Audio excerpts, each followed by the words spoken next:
Hi, and welcome to another edition of Right on Rangers Live. Off-season mode.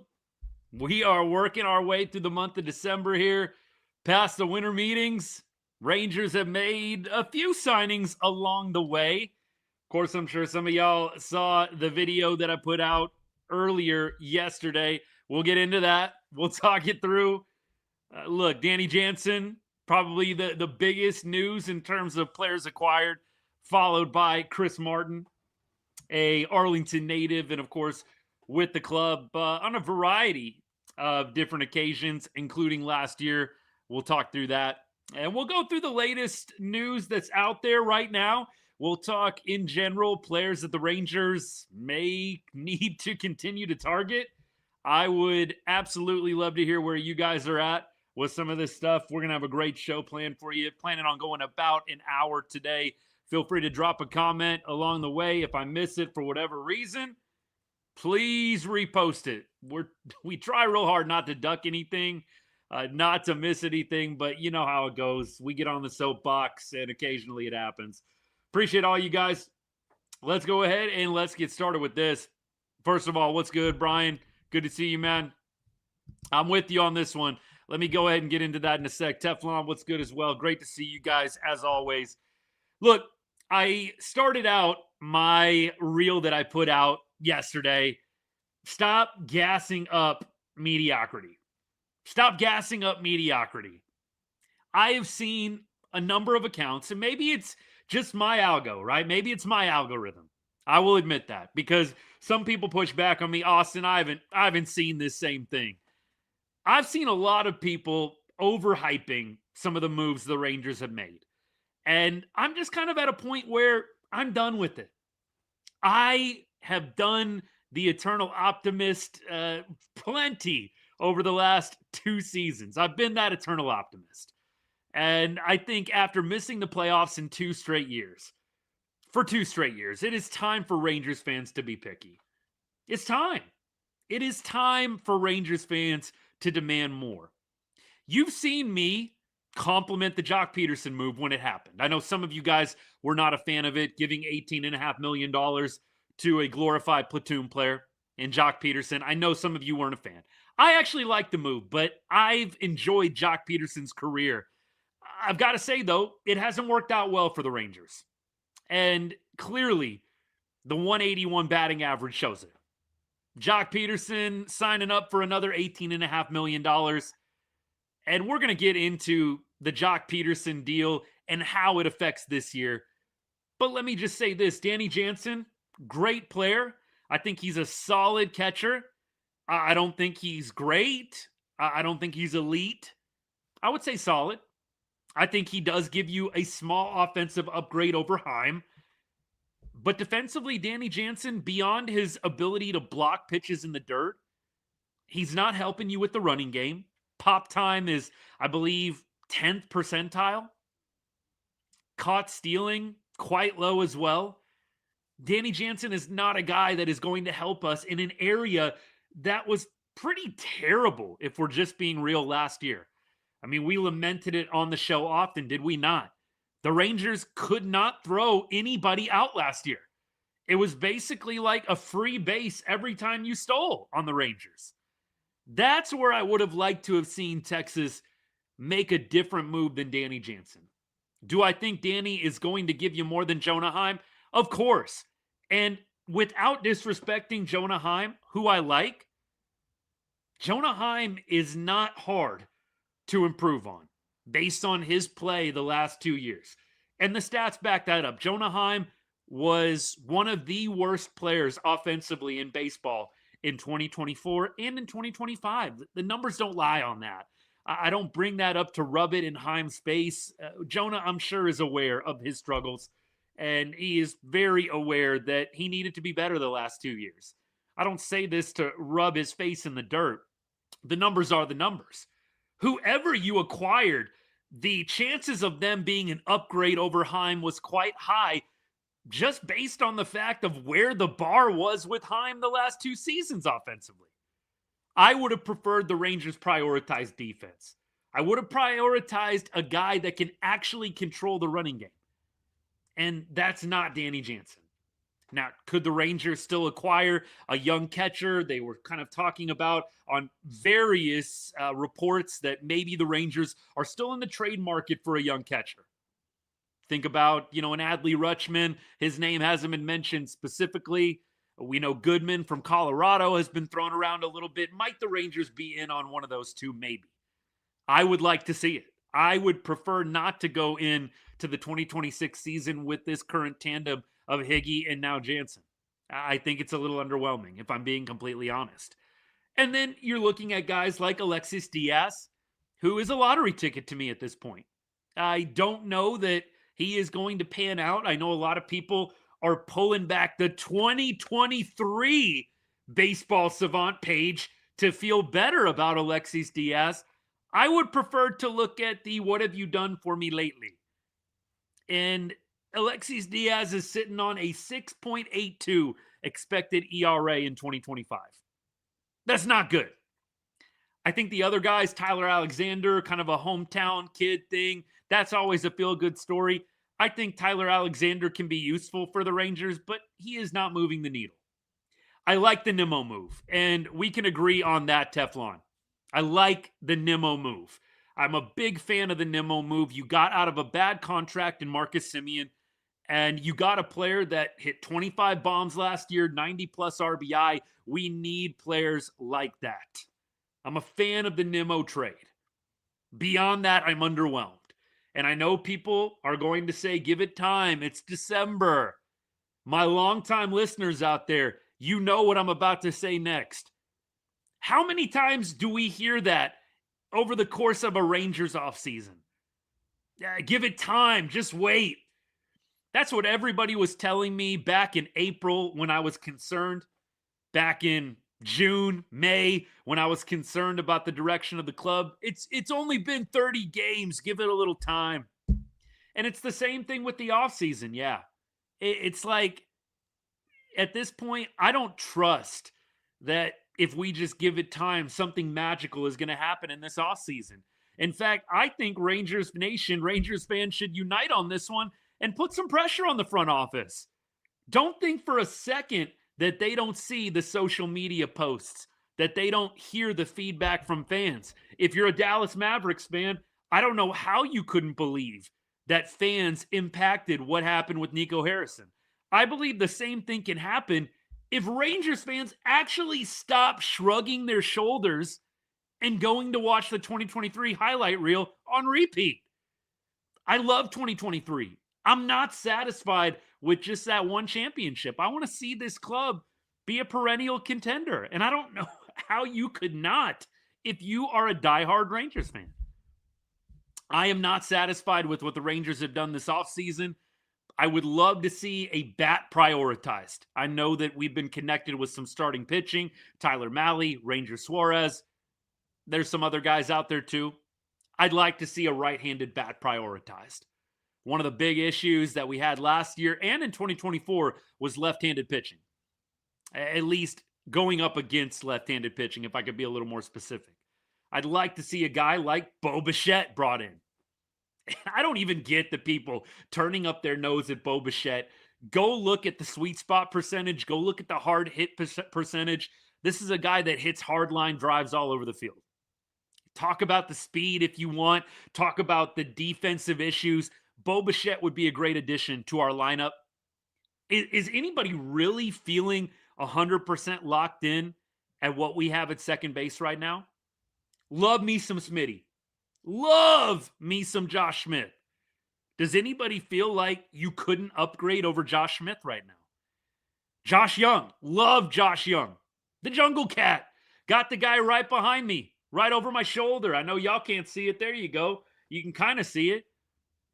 I love Jungle Cat. The reality is he has been declining the past 2 seasons. Maybe you could relate that to injury. But at this point, Jungle Cat to me is a big what if, a big maybe. I want insurance. I want a guy in Bo Bichette that could play second base, that could potentially slide over and play third base if things go south with Josh Young.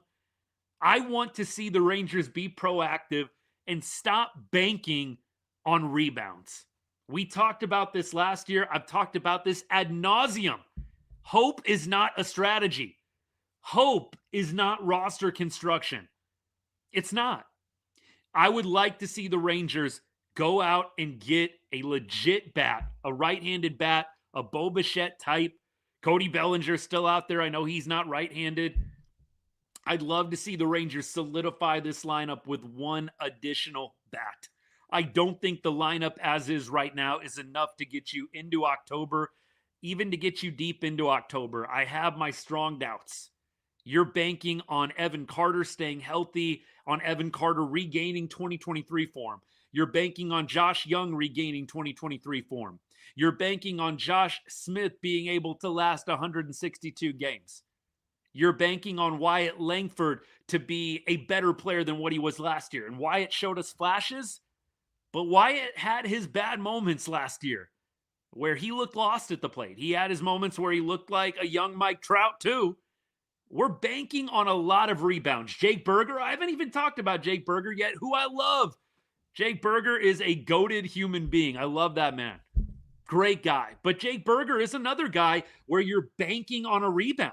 You're hoping that he figures it out and becomes the 30 home run guy that he was before he came to Texas. I do not want to use hope as my number one strategy. I want to see Texas be proactive. And up to this point, that hasn't happened. And I am really tired of people gassing up very mediocre moves. Look, you guys who have followed me for a long time, you know I try to keep it positive. But I cannot sugarcoat just anything. I can't sugarcoat something ugly. I've got to keep it real with y'all. I'm not impressed thus far. The Nimmo move was a great start. And look, there's a long offseason ahead of us. We got 2 months left yet before pitchers and catchers report. Sure, the Rangers have time. But I'm starting the campaign right now. I'm not waiting until February to start making a fuss about the Rangers offseason. I'm not. All right. Opening rant over. I love y'all. Appreciate you hanging with me. Let me get to comments. We're going to do comments first. I got some other news pieces I want to go through with you guys. Stuff I'm sure you've heard already, but a few things here and there that I want to talk about. So let's get right into it. Reminds me of the 2011 Mavs. Not quite. A little bit, yes, I see the similarities. Here's the biggest similarity with the 2011 Mavs for all of my DFW fans, sports fans out there who also appreciate the Mavs. I think that the sentiment is similar in that the Mavs in 2011 had a chance to double down on a championship team, and they didn't. In fact, they traded away and let some guys walk. The 2023 Rangers or the 2024 Rangers had an opportunity to really double down on what they had. You had a Nathan Eovaldi. You had a Jacob deGrom. You had a Corey Seager. You had all these guys in their prime, elite, and you basically decided to just keep it very, very similar and hope and pray that everybody had the same season they did in 2023. It didn't work. I would love to see the Rangers be more proactive in the wake of their 2023 World Series championship, and they weren't. With the Dodgers able to sign just anyone, what's the point anyway? I mean, look, I made a joke in our Discord chat, I believe, either in the Discord chat or in one of my other group chats with some of my best friends. Like, we signed the wrong Diaz. They got the Diaz part right. They just didn't sign the right Diaz. Like Edwin Diaz going to the Dodgers, a bunch of deferred money. I know some people don't want to sign a very expensive closer, but there's no doubt that the Rangers have struggled with the ninth inning over really the past 3 years. I'll take it back. The Kirby Yates year, there wasn't a lot of struggle in the ninth inning. But 25, 23, and look, we had Sporzy come on and really hammer down that role late, along with Leclerc in the playoffs in 23. In 23, we blew over 30 saves. In 25, I'm not sure what the exact number is. It wasn't super pretty either. We keep going. Jack, what's good? Letting Milner walk broke my heart. I was a big fan of Hobie. Hobie Milner, the GOAT, as I like to call him. signed a deal with the Cubs. Probably a little bit more than what the Rangers wanted to give, if I had to guess. I thought I had that number pulled up. Let's see.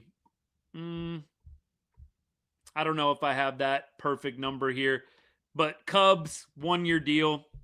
I definitely would have loved seeing Hobie back, but the Rangers have shown an affinity to want to really piecemeal together the bullpen year after year. And so I'm not surprised that Hobie walks for a little bit more money with the Cubs. I'm not. Absolutely hated how much the big market media companies talked about Seager. Yeah, Seager was never going to be getting traded. I said it at the beginning of the offseason. If you trade Corey Seager, you better be trading everybody else of value and just rebuilding. There is no reason to trade Corey Seager and then keep Jacob deGrom, Nathan Eovaldi. By the way, I don't want to see this happen at all. I don't want to see this happen. But if you're going to trade Siegs, you got to trade the other guys that are aging, that are expensive. Send them to contenders and get some prospects in return. Now, clearly, they have made very, very overt, Chris Young especially, in the media. They're not shopping Corey. But teams are calling. They saw Marcus Semien get traded and wondered, wonder if Corey Seager would be available. Yeah, again, if you're going to trade Corey, you might as well start the rebuild now. Yeah, not trading Seager, Garrett, 100%. JJ, let me see. What did you say real quick? Did I miss something? Am I crazy for wanting Nate Lowe back over Berger? I don't think you're crazy, but I think we had this Berger-Lowe debate last year, and I think we essentially determined you're getting more upside with Jake Berger. You've got a guy that can hit for more power. We know Nate Lowe will give you 15 to 20 bombs every year and sniff around 75, 80 RBI. I do think there is more potential and upside with Berger. Berger actually turned into a pretty dependable first baseman last year. That was kind of my big concern when we lost Nate Lowe, who was a Gold Glover. What are we going to do replacing that glove? Berger actually, I think, did pretty well. He had some gaffes here and there, but we actually watched Jake Berger make a lot of good plays over at that first base spot. And I would imagine he's only been working on the craft a little bit more this offseason, probably a lot more. Ragsdale did a great job with him last year, and I hope that he continues building the first base defensive prowess that he started to display, honestly, in 2025. If Berger's bat can get right, give me Berger all day long. I just like the upside better with Jake. I don't think Nate Lowe is way below Jake Berger, but Jake Berger's more controllable than Nate Lowe, and at this point, much cheaper. Jake Berger is not even in arbitration years yet. Nate Lowe, you're going to be paying him double-digit millions, and so I'm taking Jake Berger all day long there. Appreciate you guys. Thanks for the comments. Keep it going. McJay, what's good? Good to see you, brother. Why go over the tax line last season and not get a bat? That's kind of how I feel too, G-Man. Like, if you're going to go over the tax, that was the big thing. Don't go over the luxury tax threshold, right? Don't go over it. Why not go get a bat? That just didn't make a ton of sense. You could have gone and got an Eugenio Suarez. Gino was sitting there. Mariners decided to gobble him up, bring him back to Seattle. We could have used a bat like Suarez. I think he would have helped. I know he didn't dominate in his time in Seattle. He had a few big moments, but Suarez would have helped for sure. I definitely feel the same exact way as you, G-Man. I did not get not going out and pursuing a right-handed bat last year. Get it? That's good stuff. Nolan Ryan, Chuck Norris, man. Great back-to-back. I agree with you, G-Man. Malpractice, for sure. Absolutely. And now that we're kind of getting a little bit into the comments, some of you guys are bringing up the front office. I mentioned this in the opening rant, and I'm going to come back to it. By the way, keep the comments coming. I appreciate you, Tejano Country. Good to see you. Garrett, I don't disagree. I do think you could upgrade even from Berger, but I just think the price of Berger and the upside, along with the fact that Berger worked with Skip Schumacher back in Miami, I think that all those factors combined lead you to they're going to give him another shot. I don't disagree with you, brother, but I just think they're going to give him another shot. Now, let's talk about this. A lot of people having this debate about front office versus Ray Davis. Who is really the culprit? Who's to blame? I think you could probably go a little bit of both. You've got Ray Davis being a little bit of a penny pincher, perhaps. That's at least the knock. And then you've got the front office doing their thing. I actually am on the side of the front office is more to blame than ownership. And just hear me out. I know that the common take is Ray Davis is a cheap wad. I get it. But just hear an alternative perspective. Agree or disagree. It's all good either way. Y'all know me. If you disagree with me, it's nothing but love. It's part of the fun of being a fan, going back and forth with each other. So you're not going to hurt my feelings. But I will say this. Chris Young just made a terrible free agent acquisition in Jock Peterson. Spent $38 million on Jock Peterson. You also got Chris Young gutting the farm system, selling off 3 prospects, top 15 prospects in Hageman, Bratt, and Drake, and basically having Merrill Kelly go right back to the Diamondbacks. It's embarrassing. CY got played a little bit in that one. I don't think we can deny that. You've also got the Marcus Semien contract, which was a bad contract in my opinion, and would have been a bad contract this year, paying $24 million a year for Marcus Semien. Maybe Semien lights it on fire this year and the contract looks incredible. I doubt it. You've had a series of questionable moves from Chris Young. I can't blame Ray Davis for being a little hesitant to spend more money when CY just wasted $38 million on Jock Peterson. Like, I mean, look, put yourself in Ray Davis' shoes. I equate it to you've got a financial advisor that just advised you to put $38 million into a stock that absolutely tanked. And now you're wanting to spend more money to recover the losses. I mean, just put it in real world perspectives. I don't think you can blame Ray Davis for being a little hesitant to give CY more money to burn after Jock Peterson just totally soiled the bed in 2025. Now, look, would I love Ray Davis to spend more money? 1,000%, but it's not my money. If it was my money, I would be looking at CY appreciative of the 2023 World Series ring and CY's part in it, but I would also be very hesitant to just dole out money left and right for Chris Young to give out to free agents when he just absolutely busted on Jock Peterson. Take that as you will. I understand that some people are always going to be on Chris Young's side and come to his defense. I like CY by and large. This is not a CY hate piece, but I just think that it's a little tired and slightly ignorant to just say it's all on the ownership. The ownership has put out a top 10 payroll in baseball. They've given out big contracts. Corey Seager, Marcus Semien, Jock Peterson, to me, is a big contract. You're paying the guy almost $20 million a year, and you're getting a 181 batting average out of it. You've also seen the front office give big contracts to Nathan Eovaldi, Jacob deGrom. I just think that the narrative that Ray Davis doesn't spend any money is a little misguided. I think you have to put the pressure back a little bit on the front office, push back a little bit on CY and Fenstermaker. You guys have not used the money wisely. And it's not a shock to me that the owner's not like, yeah, let me give you guys another 300 mil of my money to work with.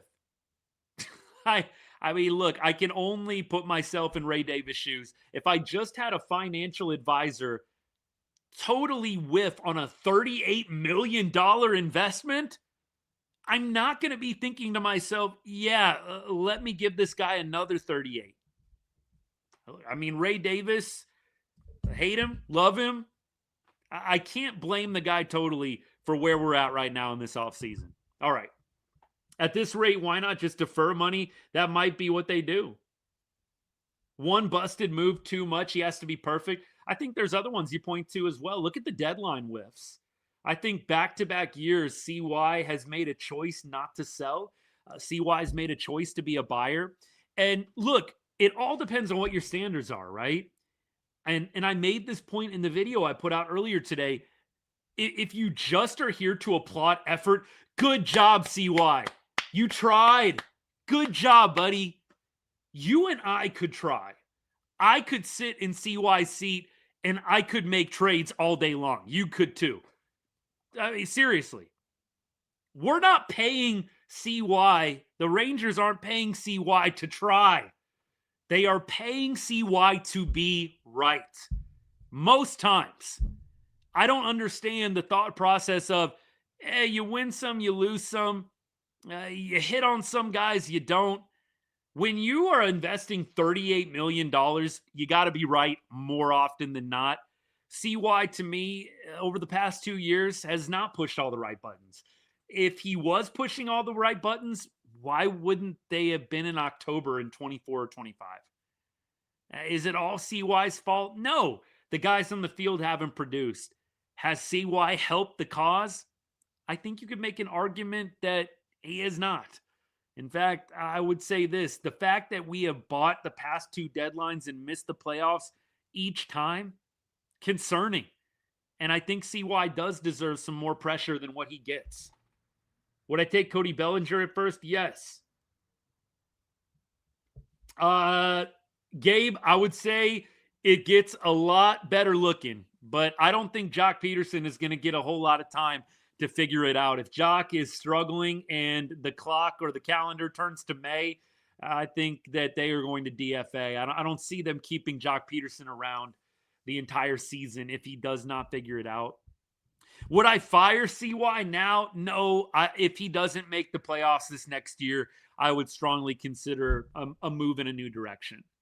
I mean, if you're just asking me what my opinion is, if CY misses the playoffs for a 3rd straight year, as an owner, I don't know how you wouldn't consider evaluating alternatives. Is there another guy? Is there someone better? I think that you have to put it on the table. 3 straight years not missing the playoffs with a top 10 payroll. I don't know. Just say things out loud sometimes. I feel like it brings a lot of clarity. They have a top 10 payroll and you miss the playoffs 3 years in a row. Does that sound like a front office exec that should have a ton of job security?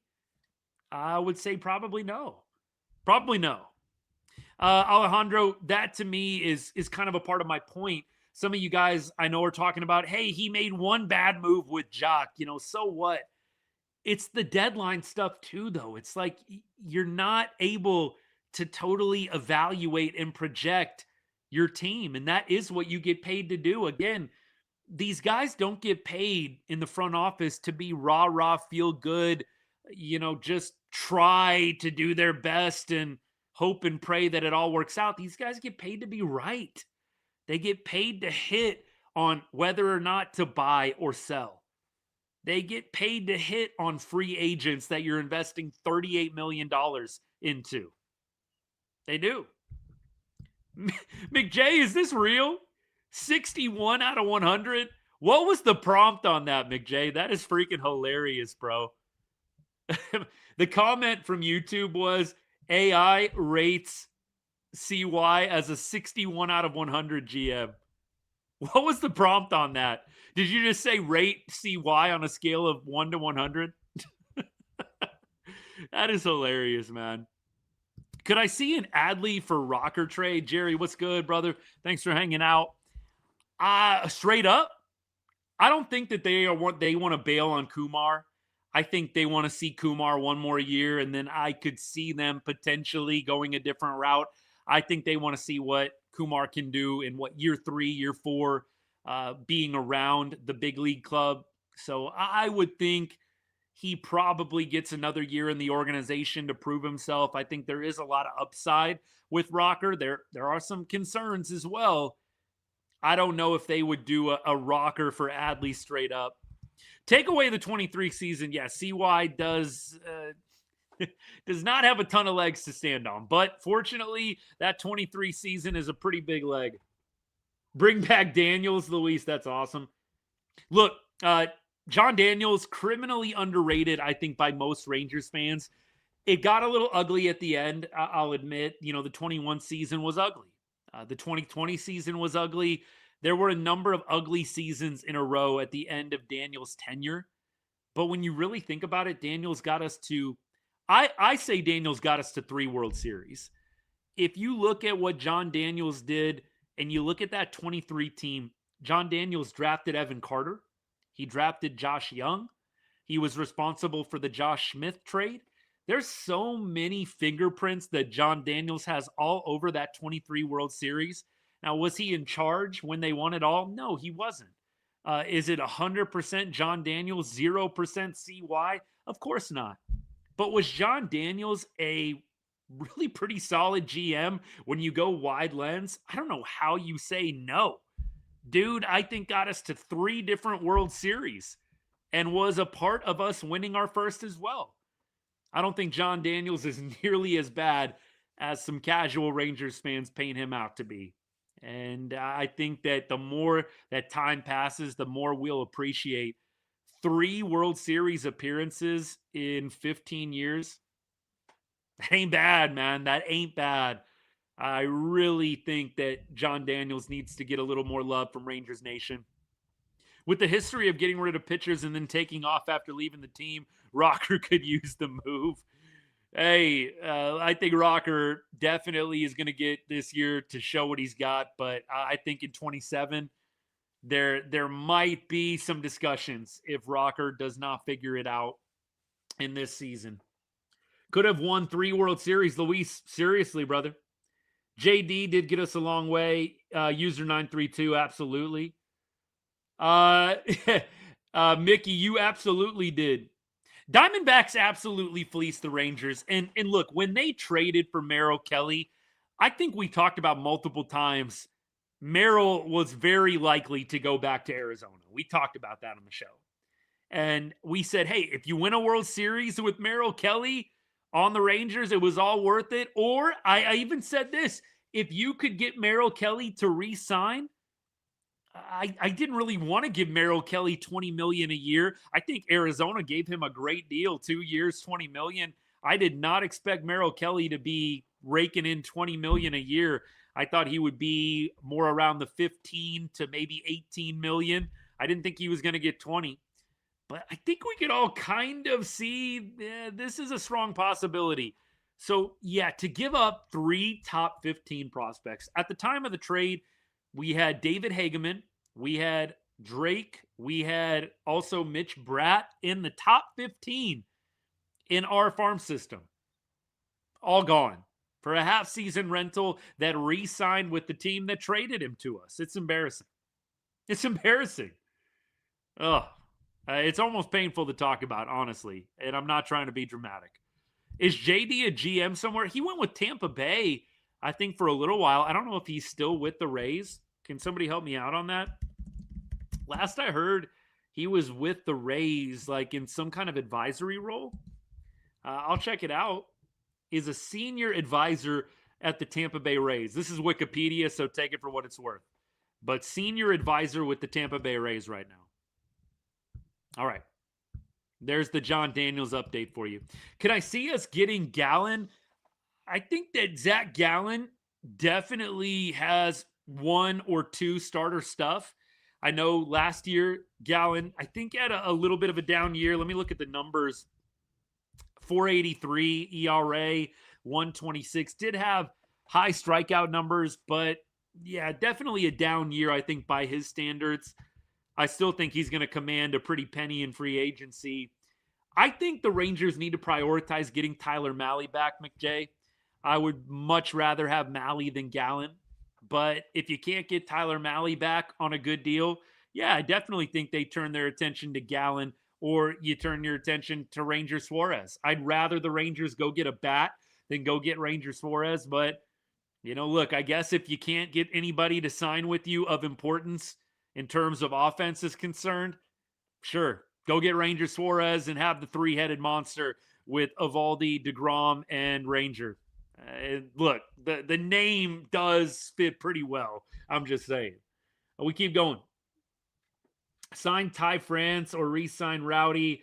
Hayden, maybe as depth moves, but surely not going to be overjoyed with either one of those guys being pumped up as a legit needle mover. And look, I don't know if you intended it that way, brother, but yeah, Rowdy Tellez coming back. I mean, if we need the depth, but surely not as a premier move as a way to boost the offense. I mean, look, no offense to Rowdy. I appreciated his time with Texas, but yeah, the Rangers need to set their sights on actual legitimate borderline elite to elite offensive talent. Rebuild, and I can't wait for the cheap tickets. Hey, if they're not in a playoff spot at the trade deadline, I don't know how Ray Davis doesn't step in and say, CY, bro, this is year three of us not being in a playoff spot at the deadline in a row. Are we really going to buy a third year in a row? I mean, look, I know what I would be saying. Big Christmas is available. That's right, man. I forgot he was a free agent. Look, bro raked in Cleveland. I know he had some down moments as well, but man's got power. That's for sure. Hayden, I'm with you on Bo Bichette. I am with you on Bo Bichette. I would be very, very happy if they signed Bo. I've talked about Bo before. I don't get anybody that's saying Bo would not help this team. You look at the Baseball Savant page, there's a lot to like. The guy hits line drives. He hits hard line drives all over the field. Yes, the defense leaves something to be desired. Yes, he's not the most fleet of foot. The guy can hit, and he's a right-handed bat that the Rangers would be fortunate to have. And if the Rangers did get Bo Bichette, I would slot him right below Corey Seager in terms of best hitters on the team. I think he's better than Nimmo. I think he's also, at this point, better than Wyatt Langford. I think Bo Bichette would be your second best hitter if you signed him, and you could hit him up at the top of the order almost immediately. Nimmo, Bo Bichette, and then Corey Seager. Yes, please. I would love to see that happen. I don't know if they're going to be able to pull it off, but Bo Bichette is exactly the type of player that the Rangers need to go and get.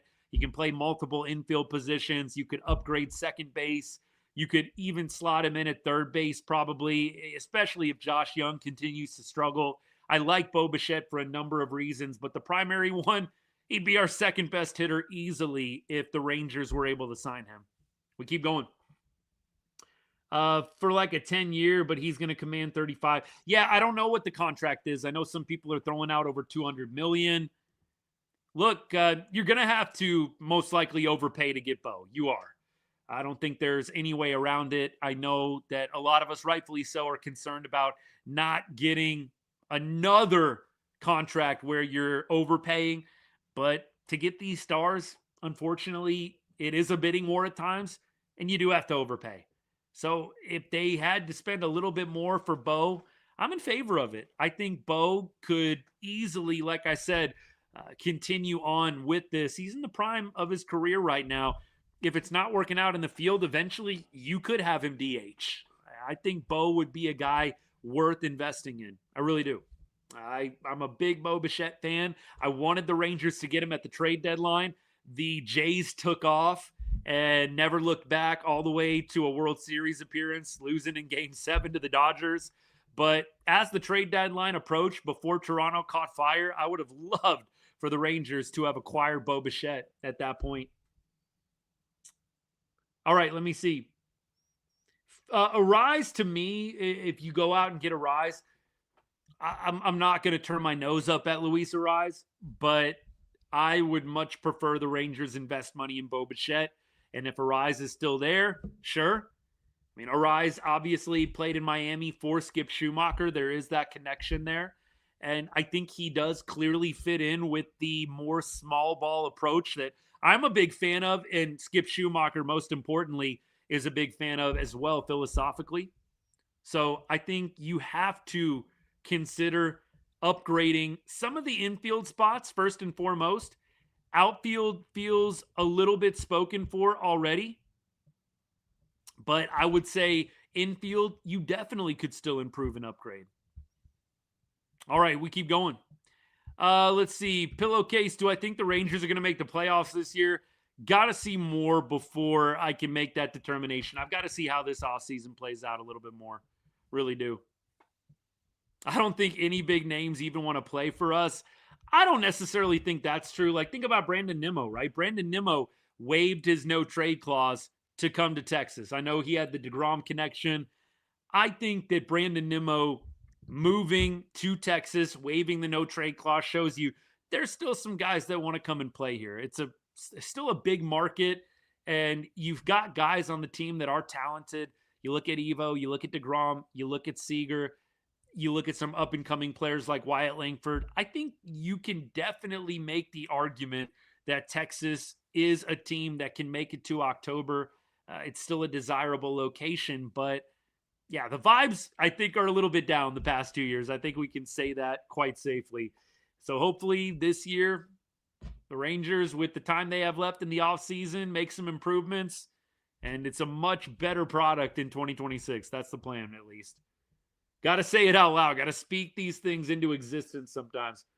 What's good if y'all are just hanging out? We're just talking off-season ball, talking Rangers, talking about some of the moves that the Rangers have made recently, talking about the TikTok, the video, the reel that I put out yesterday.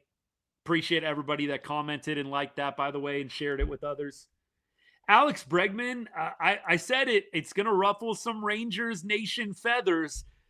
I would love a player like Alex Bregman. I know that might be sacrilegious to some Rangers fans, but Bregman is a clear upgrade over Josh Young and also Josh Smith. I mean, if you moved Bregman over to second base, I don't think you should. I think he's still one of the best third basemen in the game. To me, if you could go get Bregman, you should. I think he's probably going to go back to Boston on a more lucrative deal. Wouldn't mind that at all. At all. Who is the closer that is going to step up? Well, I don't know. I think the Rangers could re-sign Sean Armstrong. There has been mutual interest there. I think Armstrong could be a closer candidate if they brought him back. Look, I don't think there's an obvious choice right now otherwise. I'm not really on the Teodo closing page. I know he was a guy we threw out a lot at the beginning of last year. I think you have to go out and get somebody that is able to slot naturally into that role. Sean Armstrong feels like the most obvious fit, unless you're going to go out and get somebody in a trade, get somebody who's a little bit more big name. I would really not like to see the Rangers just piecemeal together the ninth inning. That would not be ideal. When is Walcott projected to be ready? Some of you guys have been asking about Walcott. And I would say that Walcott appearing for the Rangers this year, while exciting, anytime your number one prospect makes their major league debut, how can you not have your eyes directly glued to that? But I think if we see Sebastian Walcott this year, the season is probably not going very well. I mean, look, if you bring him up, it's to play him every day. And that's probably going to happen if the Rangers are pretty terrible. So we might see him this year, and that would be, hey, post-deadline, we have done a fire sale and sold off a bunch of pieces, and now we have to go ahead, reboot, and yeah, let's bring up Walcott and see what he's got. But I hope that Walcott is not a guy we see until 2027. That would be my hope. The only other reason you'd bring him up is if he is tearing the cover off the ball in AA/AAA. And look, he was in AA last year, had some struggles. I think that Walcott in 2027 feels a lot more likely unless he is just absolutely obliterating minor league pitching and he forces the Rangers' hand. All right, keep going. Cody Bellinger, I would not mind seeing Cody at all. By the way, if I missed your comment on TikTok, drop it. I'll lock in on these a little bit here. Hey, Nate, my guy. What's good, brother? Good to see you. Good to see you, man. Taking the over under that Dolly hits a bomb on us on opening day. I I had a reel on deck, and I didn't want to post it because I feel like my last reel that I put out is perceived as negative, and it is negative. I don't love the moves the Rangers have made so far, minus the Nimmo trade. I think that the Danny Jansen move is fine. Everything else is meh to me. Adolis Garcia, I wish him the best. I love Dolly. He's a franchise legend for what he did in 2023. You can never take that away from him. Do I think that a change of scenery is going to be great for Adolis? I don't necessarily see Dolly turning it on in Philly. I think that you've seen over the years the better lineup argument is kind of a myth. There's more RBI opportunity, but it doesn't necessarily solve problems if a player is struggling the way Dolly struggled for us last year. Adolis chased way too much last year. You didn't really even have to throw him a strike to get him out. So this idea that teams are going to pitch to Dolly because the team around him, the Phillies lineup, is better than what the Rangers had, I'm really not buying it. I might end up just posting this video because I know a lot of us really like Adolis Garcia and are probably going to follow him. I hope to be wrong, but look, it fell off a cliff the last 2 years for Dolly, and the approach was the real problem. Look, the chase percentile went from 42 in 2023 to, I think it was like 17 in 24, and then Dolly dropped down to the 10th percentile in chase percentage in 2025. I mean, 90% of the league basically is better than Adolis when it comes to not chasing pitches outside the zone. Adolis, the numbers are not really supporting a rebound in Philly. In fact, I wouldn't be surprised if he leveled out and did the same thing in 2026 as he did in 25, or if the numbers got slightly worse.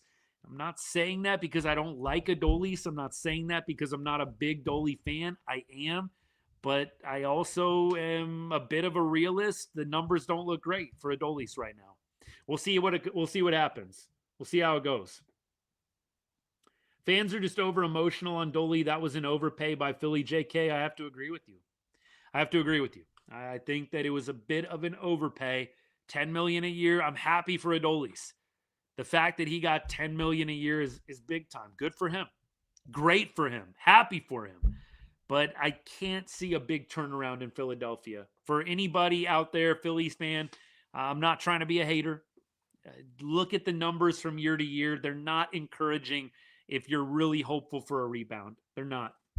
Coaches matter. If you have the same coach, numbers are consistent. We'll see. We'll see what happens. I'm a fan, Hayden, of the Bregman deal, the Kyle Tucker deal. I can't see us going to get Tucker. I think it's going to be way too expensive. Vance, appreciate the follow, by the way. Thank you so much, man. Marcell Ozuna, he had some injury issues last year. I'm out on Ozuna. I would be a big fan of signing Bo Bichette. Wish list would be Bregman, Bichette. Kyle Tucker, put him at the top. I'd love to get King Tuck, but I don't see it happening for Texas. Keep going. Tucker will get at least 8 years. Yeah, I see Tuck getting a pretty big deal. I don't think you're going to be able to do 6 years unless you are paying him buku bucks on an annual basis. Cards fan here, it's going to be another rough year for me.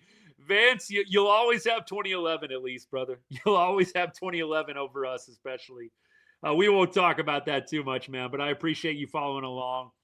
We obviously talk a lot of Rangers on the show, but I'll talk just about anything baseball related. Fun fact, Vance, I actually was born in St. Louis, lived there for a little bit as a child before we moved to Texas when I was pretty young. So I actually do remember going to some Cardinals games, but most of my formative years spent in Texas, and obviously big-time Rangers fan at this point. But yeah, spent some time going to Cards games when I was real small. Great environment. It was actually really kind of sad to me. I know some of y'all hate the Cardinals, so we won't talk Cardinals too long. But it's actually kind of sad to me seeing the seats so empty at Busch, man. That's just something you never see. Never. Brendan Donovan. Love Brendan Donovan. JJ, I'm glad you brought up Donovan, man. I love B. Donovan, man. That guy is a player. I wish that the Rangers would have or would try and get Brendan Donovan. I am a big Brendan Donovan fan. I would love to see him in Ranger red, white, and blue. Safe to say Nimmo will be leadoff. Yeah, that's what I see. Maybe JK, you put Wyatt at 2 and Siegs at 3 to give Seager a little bit more on the RBI opportunity. I like Seager at 3 better. I know we're splitting hairs here, but I have always been a fan of Seager hitting third. I think if you can get Nimmo and if you can get Wyatt on base in front of him, that's ideal. And then you give him more opportunity to make a bigger impact on the game. I'm not going to be mad at Corey Seager hitting 2, but it would just be my personal preference that he hits third so he has more guys in front of him. Look, if you hit him 2, it almost feels like you have to put Evan Carter 9. And I think Evan Carter could be the leadoff hitter of the future with Texas, but it feels like you've got to put somebody solid in that 9 spot if you're going to bat Seager second. So at least over the course of the game, you've got a really good hitter in front of him, and you've got a guy in the 9 spot that actually has a shot at getting on base as well. It's why it kind of drove me nuts when they would put Leote in the 9 spot. And this isn't need to be a Leote, bag on session, but I just never understood, why are you batting Leote 9th if you're hitting Corey Seager second? You want to have 2 hitters in front of Corey Seager at all times, no matter where you hit him in the lineup, either 9-1 or 1-2, that have a legitimate shot every time to get on base to provide him with opportunities to drive in runs. I would love to have Brendan Donovan, McJay. That is a beautiful combo you got. I know I've been saying this. I need to get into baseball cards more. I really do. I love baseball cards. I am not an expert when it comes to collecting them in the adult world. I love collecting them as a kid, trading them, doing all that fun stuff. I'm pretty green when it comes to all of the verification and all the grading that has to get done with these cards. I'm going to get into it when I have a little bit more time, I swear. And McJay, I'm counting on you to be the one to lead me into it, brother. So just be prepared. I'm going to be knocking down your door in a little bit here. Thoughts on Adolis to the Phillies? I've already kind of talked about that a little bit, so I'm going to keep it a little shorter. But I think Adolis, the change of scenery will be good for him mentally. I don't know that it's going to improve a ton in terms of the production. I think there's some troubling stats that you look at with Adolis from 23 to 24 to 25. I don't necessarily feel like a rebound is likely. And I said it in the Discord chat. I have a Ride on Rangers Discord chat that I've had almost half a year now. What is it? We started it like in May or June. It's awesome. Great group of guys. By the way, if you want to be a part of that Discord, it's literally the only thing I've monetized on the channel. You just have to be a member on YouTube, or you have to subscribe on TikTok. I think it's like $2.99 a month. The only thing that I've monetized, little plug for that, totally optional. Everything that I do on here is going to be free. I really want to keep to that regardless of how big this thing gets. But that's the one thing. If you want access to that Discord, become a subscriber on TikTok. I forget where the button is. They changed it now. It used to be in the bottom left corner. If you're on YouTube, you got to hit that join button and you go from there. But consider it. It's a great group of people. But when it comes to that Discord chat, I said, I really feel like Adolis, if he doesn't get off to a good start, we know what that Philly media is like, don't we? We know that Philly media is not going to be as nice to him as they were in Arlington. And even the Arlington media got a little bit hard on Adolis at the end. So if he does not have a good start, you're paying him $10 million. I expect fans and the media to start ripping it on him pretty good. I hope that I'm not right and Adolis has a good year there, because I think he is going to have a tough time finding a lot of supporters if he starts off bad. Keep going. The new rule about challenging strikes, don't appreciate you. I wish there were more challenges. I feel like they don't have enough challenges. So the rule, by the way, just to clarify here, I don't want to botch this. So let me go ahead and let me look this up. So I believe it's 3 challenges a game. I think it's 3 challenges a game. So during the 26th season, players, pitcher, catcher, batter can challenge by tapping their helmet, getting 2 challenges per game to trigger an automated review. 2 challenges a game? So I was wrong. It's not even 3, it's 2. I'm going to click on this MLB article just so I can get this right. But 2 challenges a game. That seems like way too few. How about 2 challenges an inning? That's how many bad calls. That's where we're at. You really do need 2 challenges an inning. Seriously. I'm a fan of it. I'm a big fan of it. I wish that it would have been in the game several years back. I thought, during the COVID year, that would have been a great time to kind of try out some new things. I feel like they messed with it a little bit. They did the 7-inning doubleheader thing. I didn't love that. I really thought, man, 2020, the COVID year, that would have been a great year to just test out automated balls and strikes. So I feel like they're about 6 years late on this, but you know what? Better late than never. I'm a fan of it. I wish there were more challenges. Man. Why is Foscue still on the 40-man roster? Life's mysteries, McJay. That's a question I'm going to have to ask God when I get to heaven, man. Why is Foscue still on the 40-man roster? You can't get a straight answer out of the higher-ups. I think Foscue is definitely a guy you need to consider trading, or you need to consider at least giving another shot in another organization where he has a chance to actually play. I don't see Justin Foscue in a legitimate role with Texas this year at all. Carnage, you saw me in the Diddy documentary. What are we doing here? Good to see you too, brother. Good to see you too. Y'all are always good for some laughs, man. Love y'all. You excited for Nimmo? Yes, I am. I think Brandon Nimmo, by all accounts, great guy, great teammate, and a pretty solid baseball player too. So I'm a big fan of the Brandon Nimmo trade. I think getting out of the Marcus Semien contract. I like Marcus, heart and hustle guy, captain of our team in the 23 run. Definitely not sour on Marcus, but I think you consider the full context. The Nimmo trade was absolutely a great move to make. And look, he's going to be around a while, so McJay, not a bad idea to get those Nimmo threads. Not a bad idea at all. I think Foscue is mainly infield. Brian, no, I'm not super excited about the current roster either. I mean, obviously, I love all the stars. DeGrom, Evo, Siegs. I like Nimmo. I like Wyatt Langford. I like a lot of the players, but there's not much change from last year to this year up to this point. Nimmo is about the biggest change.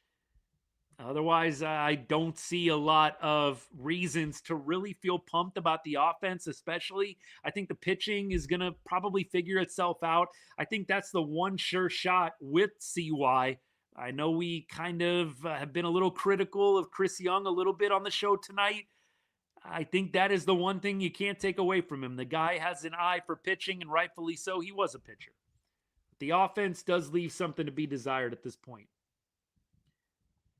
We needed some more big signings. Absolutely. We got a couple months. I don't think there's some leverage in free agent hitters. Yeah, the lockout, I always wondered with the lockout coming up in 2027, and it's kind of a foregone conclusion at this point, y'all. Maybe they can avoid it. I don't think they're going to be able to. So we're probably not going to have baseball in late March. It's probably going to be, maybe late May, early June before we get baseball. I hope not. I hope we only miss maybe like April. I really don't want to see the lockout drag into the summer months. That would be awful. I don't want to see a 1994 repeat by any means, but I do think there's a point to be made. The lockout absolutely could be affecting some of these deals. However, baseball has always been, at least over the past 5 to 10 years, a slow offseason. So I don't know if you can blame it on the lockout as much as just kind of the way it's been the past several years with some of these free agent deals just taking forever to materialize. The Texas Mets. Yeah, you got DeGrom, you got Nimmo. Absolutely, man. Absolutely. Let me see what else we got here. Byron, absolutely, yes. If you win the challenge, you only get 2 a game. If you win the challenge, you get to keep it. I look like Tony Romo. I'll take that compliment. Everybody always says Cal Raleigh. I'll take the Tony Romo comp. Keep comparing me, as I always say, keep comparing me to successful millionaires. I am all the way good with that. Go Rangers, Edgar. Yes, sir. Is there a solution on the horizon for a TV deal? Somebody, G-Man, I don't know if you're still hanging out. Somebody DM'd me, I think it was G-Man. They upped the price to Victory to 140 this year. Went from 100 to 140. Is that true? I get MLB TV, so I don't mess with Victory, but is that true? It went up to 140 this year from 100? Jeez. How is Josh Smith going to fare as a full-time starter? Okay, Brian says that's true on Victory. Yeah, I don't know what the rationale is. Brian, do you have any information? What's the rationale for upping it to 140? That seems like ridiculous to me at this point. You're getting pretty close to, VPN and illegal stream territory if they go much higher than that. I think Josh is a great player. I think he is best served playing about 120 games for you, maybe even closer to 100. I have my doubts about whether Josh is a 162 game player. Past 2 years, we have seen Josh really fade in the second half on the back nine. And I think he is usually a really quick starter. He kind of carried us the past 2 years at the beginning of the season. He really did. But I think you saw the season kind of start to wear on him. I'm sure he wouldn't say that, but I don't know what other logical conclusion you can really draw beyond he's kind of a second half fader at this point. And I hope that he breaks out of that, but that's why I would love to upgrade with Bo Bichette. I really don't want to leave it up to Josh Smith having to play 162 games or darn near close to it. I'm a Josh Smith fan. I like Josh Smith, but I just think history has shown you he might not be a 162 game player. And that's why I think you should pursue and consider some upgrades. Let's see. If Cal and Tony ran into one at full speed and exploded, you get me? Okay, I'll take it, man. I'll take it. Tony, Cal, doing pretty well in life. I will take it, man. Who's the best Rangers player of all time? It's a great question. I think there's a number of different angles to take there. Now, most decorated, I think you got to go to a guy like Beltre or MY. MY, obviously, the most hits in franchise history. Most talented Rangers player ever, Josh Hamilton. I don't think that that's particularly close. Josh Hamilton, probably the best player that I've ever watched live. I never watched Barry Bonds play live, never got to see any of his games in person, just the way it worked out. Wish I would have. I think Barry Bonds is probably the best baseball player, hitting-wise, offensive-wise, to ever play. Steroids or not. I know that might be a hot take. That might be an unpopular opinion, but I think Barry, probably the greatest hitter of all time. I really don't know who you put above him. I don't necessarily love saying that out loud. I'm not a huge Barry Bonds fan, but that's my objective opinion. I think Nolan Ryan is probably the most remembered. I think Nolan had some great years with Texas. Of course, the iconic beatdown of Robin Ventura stands out in most fans' minds. I think there's some definitely more storied and decorated Rangers players beyond Nolan Ryan, although Nolan absolutely stands out as a legend of the franchise. This is a great argument. I could go back and forth with this all night long. Come on, Nick Solak. Yeah. McJ, absolutely. And I'm all for getting into the obscure. How about Frank Catalanato? Best Rangers player of all time. Little Cat, man. Let's do it. I could do this all night long. Who hits in the 4 spot? Maybe a Berger at this point. Unless you go out and you get somebody else. Juan Gonzalez is awesome. Pudge Rodriguez, awesome. Hey, look, these are great debates. These are great debates. I love it. But I think at this point, you kind of have to separate like most notable with guys and their production on the field. I mean, MY is about as good of a choice as any when it comes to best Rangers of all time, just because of the years that he racked up with the franchise. But yeah, of course, Wangan, Pudge.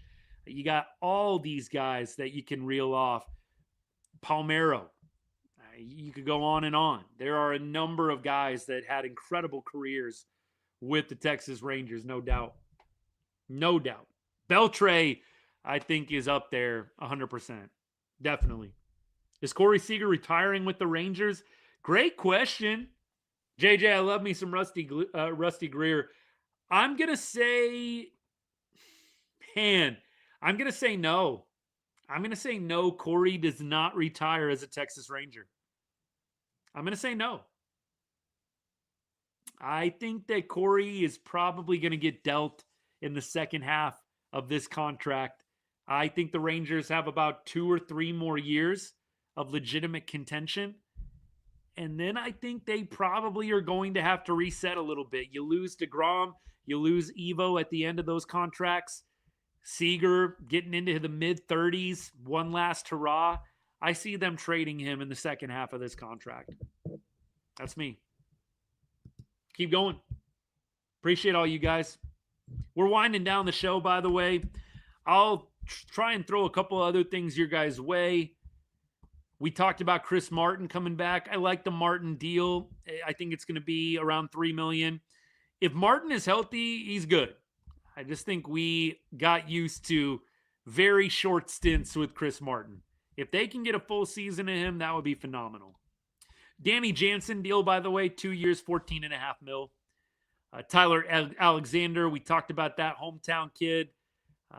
Of course, from the DFW area. Cool for him. Lefty, I think he is going to be of value to the major league team. Definitely not going to be an 8th or 9th inning guy by any means, but I think he'll be useful. General manager statements indicate Rangers are actively pursuing a starting pitcher, a right-handed power bat. That's what I'd like to see more than anything. And, of course, further bullpen reinforcements. There is talk about Wyatt Langford potentially moving to center field full-time and opening up left field for maybe Evan Carter or Brandon Nimmo. I think you're going to have to figure that out. The Rangers right now, the thing that they're going to miss the most in the outfield is the arm strength of Adolis. Right now, you look at the arms. Langford's got a pretty good arm. Arm strength is a bit of an issue to me. I don't think Carter has the best arm. And I don't think Nimmo has the best arm. Langford probably the best of the 3 arms.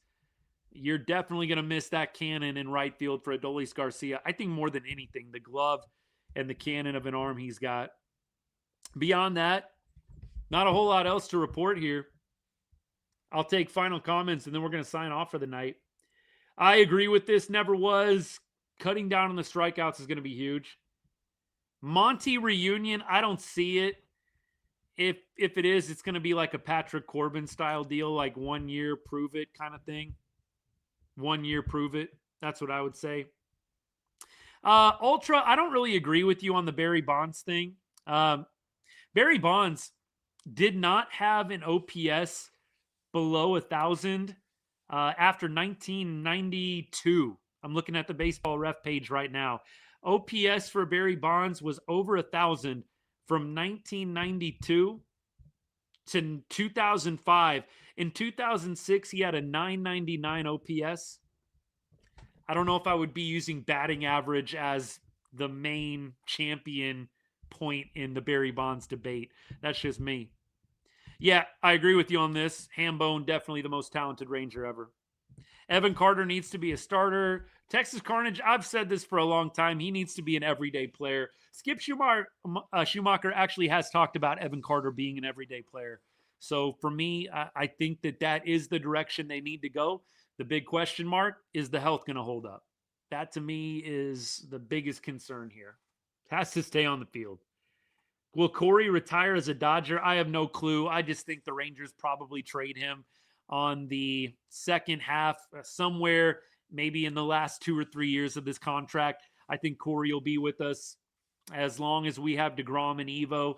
After DeGrom and Evo and those contracts fade away, I could see the Rangers dealing Corey Seager. I don't want it to happen, but if you're making me bet on it, that's what I'm betting on. Yeah, it'll be interesting, JK, with the new coaching staff, 100%. Yeah, Rodrigo, I'm with you on Bonds. I don't love the cheating stuff. I still think Bonds, even without roids, probably the best hitter of all time. I still say that. I know that people don't like Barry Bonds, and so maybe that clouds it a little bit. Just go check out the Baseball Ref page, please. Check it out. You look at his WAR over all those seasons, even in the early 90s before the roids. Dude was legit. I mean, we're talking about a guy that won 3 MVPs in 4 years from 1990 to 1993 before the roids. 3 MVPs in 4 years from 90 to 93. And this is a guy that was very, very good at baseball before he ever took steroids and played for the San Francisco Giants. What do I think about Jacob Latz? I hope he takes the next step, man. I really hope he does. I really hope he does, man. I would love to see Latz become an every 5th day guy for Texas. I don't think they're going to keep him out in the bullpen. Miguel Cabrera would like a word. He's up there. He's up there. Chris Young should consider extending Corey Seager. I don't think that's going to happen. I don't think that's going to happen. Rob B, it will be if we don't sign anybody else. That's for sure. Hey, all right, y'all. I'm going to sign off for the night. I'm going to have a couple of videos out to you guys shortly. Love y'all and appreciate all the comments. Y'all help keep the show fresh and make this fun, honestly. Like, I can sit here and yap all day long, but I appreciate the back and forth with you guys. You know that. Not always going to agree on everything, obviously. But that's a part of fun of being a fan, man. All these people just get way too in their feelings when they disagree with other people. I appreciate all you guys, man. It's part of the fun. We don't have to agree on everything. Let's go back and forth a little bit. But, man, we're all baseball fans. And for many of us, we're all Rangers fans. So appreciate you guys. Have a great rest of the week. I'll have some videos out over the next 5 days. Some Rangers stuff, maybe some Cowboys stuff here and there too. I cover the Rangers, the Cowboys, the Mavs, and the Longhorns as well. So if you see some different content from me beyond Rangers, you know what's up. But thank you for supporting the show. If you haven't followed yet, hit that follow button. You get the vibe. You see what we do here. This is every Wednesday, by the way, during the off-season Rangers show. Normally we do weekend football stuff, but obviously Cowboys will be later on this week. We'll do a Cowboy show on Sunday. Longhorns are not playing until the bowl game, which is a ways away yet, a couple of weeks away. So we'll do some stuff for the bowl game as it comes up. But thank you so much, guys, again, for all the support. Appreciate you guys. We will see y'all next week, maybe later this weekend. But thank you again. And as I always say to end every show, God bless and go Rangers.